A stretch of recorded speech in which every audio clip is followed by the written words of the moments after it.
All right, let's rock and roll. Apparently, nobody can turn a microphone on. Season 3 of Game Day Uncensored with you. So, yes, we're still here in the same studio, except we're not going to talk about anything but NFL football now. Bogey here, Sully's here. We got the whole gang. We are ready to go. I want to start the rundown, and we're going to do a little different because it's Monday Night Football this week. It won't be previewing games. I'm going to offer you a collection of what I think are semi-hot takes. But they're not hot takes. They're not totally senseless. But I thought yesterday was a very, very intriguing day in the National Football League. So, Bogey, if you're ready, if everyone's ready. Let's do this. Could we start the rundown, please? All right. Number one, let's just get this out of the way. The Buffalo Bills are by far and away the worst team in the National Football League and will not win 3 football games. It took all of a half to realize that Nate Peterman is still Nate Peterman. They lost 40-7 to Joe Flacco. Let that sink in. The Bills are far and away the worst team in football, I'm telling you. And it is embarrassing for them to throw Josh Allen out there behind that offensive line. I just wanted to get this out of the way. Is it going too far to say I already know who's got the number 1 pick in the draft next year?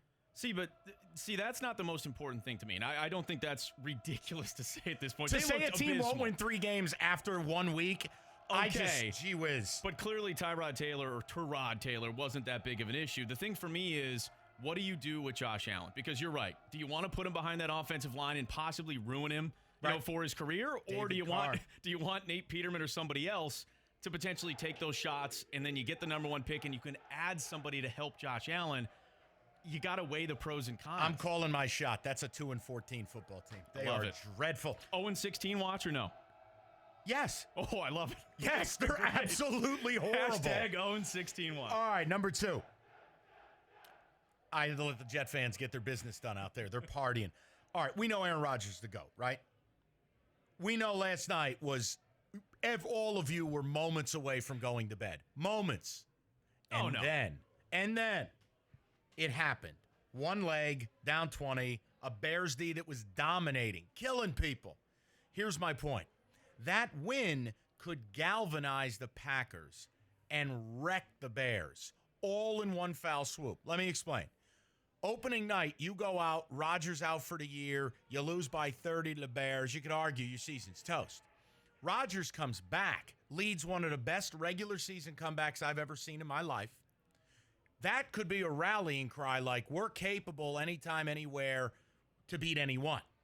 On the flip side, rookie head coach in Matt Nagy, pucker. I thought the play calling in the second half was a disgrace.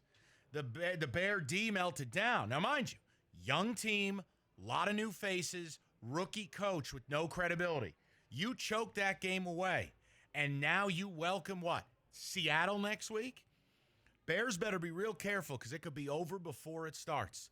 You will never. They have not had a double-digit lead against the Packers, period, since 2007.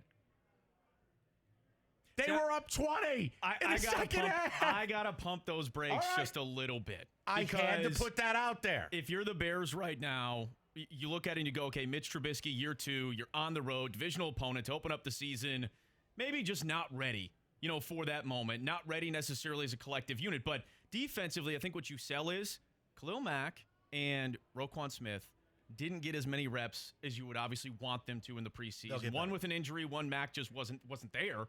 So they did wear down in the second half. They didn't have that pass rush. I think you sell it on, okay, it's a long season. We're going to be fine. We just got to get up to game speed. I'm a Spartan fan. I'm telling you. I've lost games like that.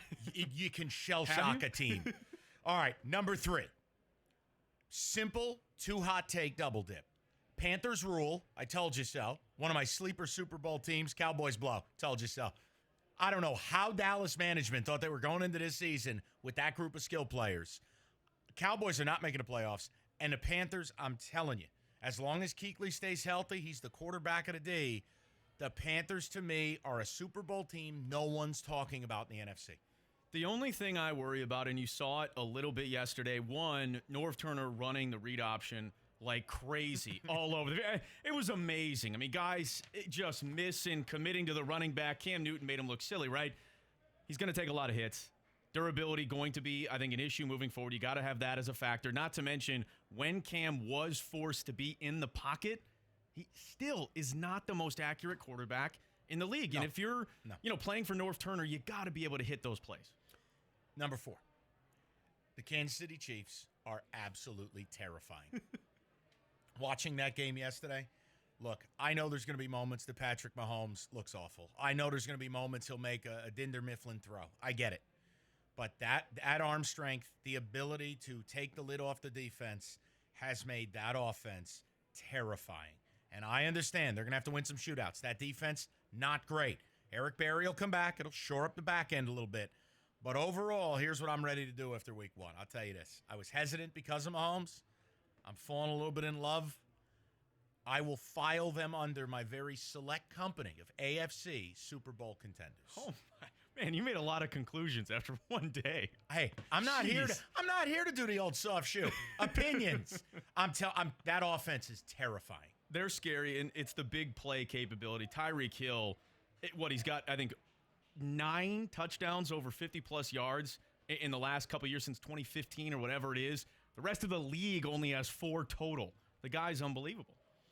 Number 5, and it's not a hot take. I'm just here to tell you I cannot explain what happened with New Orleans and Tampa Bay. I can't make sense of any of it. I don't have a single good thing to offer about this game. It happened, and I know a lot of people are out of their eliminator pools because that looked like the easiest game of the day. It looked easier than Baltimore-Buffalo, for God's sakes. I was all over the kid from Ohio State, the corner for the Saints defense. Lattimore. His name, Marcus Lattimore. He came out, I thought he was really honest after the game and said, you know what, everyone was kind of pumping us up all off season. We were paying attention to that, reading our press clippings. This could be a good thing moving forward. I'm not going to go ahead and count the Saints out just yet. You gave up 50 to Fitzmagic. And you know what? That's a great thing for the Tampa Bay Buccaneers because you know what they can do? Bye, Jameis. We don't need you. And you spend the year with Ryan Fitzpatrick. You deal with it. You're going to have your ups and downs. And you go find a different quarterback because you can't trust Jameis Winston to be your future. Next one on the list, and I'll make it quick because we addressed some of this earlier. But Matt Nagy, I want to help you. When you have Aaron Rodgers down, when you have a chance to put a game away, please do so. 3rd and 1, gashing the defense with Jordan Howard. How do you call a play-action pass that travels 6 inches? How do you not use Allen Robinson until the final drive? Where was Trey Burton, the ballyhooed signing? I thought Matt Nagy got very conservative. I also would like to note it's a 10-yard penalty for a bald man to wear a visor at night. We should go to our visor expert over here. I Mike don't Sullivan. understand why you're wearing a visor at night and you're bald. The point is, he better learn from that because you will lose a team real quick if you show you can't handle pressure spots. That was one of the worst collapses in the history of Chicago Bears, and it happened to be his debut. See, but they did try to get aggressive. There was that 4th and 4 or 4th and 5 at about the 37-yard line of the Packers, and that was at a point when DeShone Kizer was in the game. He got sacked. He did. He fumbled the ball. It was a bunt fumble 2.0, actually. He ran right into his own offensive lineman. So I did like that call. It was an aggressive call. You could trust your defense, backup quarterback. But after that, things just seemed to unravel. The game was too fast for him. He had the look of a guy who went, wow, I'm in Lambeau Field. That's Aaron Rodgers. Yeah, it is, Matt. And he's in the locker room getting his knee looked at. All right, Lion fans, it's simple. Don't worry, we didn't forget about you. We're going to get to you next. I've got a stat, a compelling stat, that should allow you to breathe easy and relax and enjoy your football game tonight. I'll give you that stat. We'll break down Lions-Jets. We're going to talk to New York Post Jets insider Brian Costello at 4:30. We have got you covered for Monday Night Football. Don't make a move. Bogey's dressed up. Sully's sweating through his shirt over there. It's a big-time afternoon. 97.1.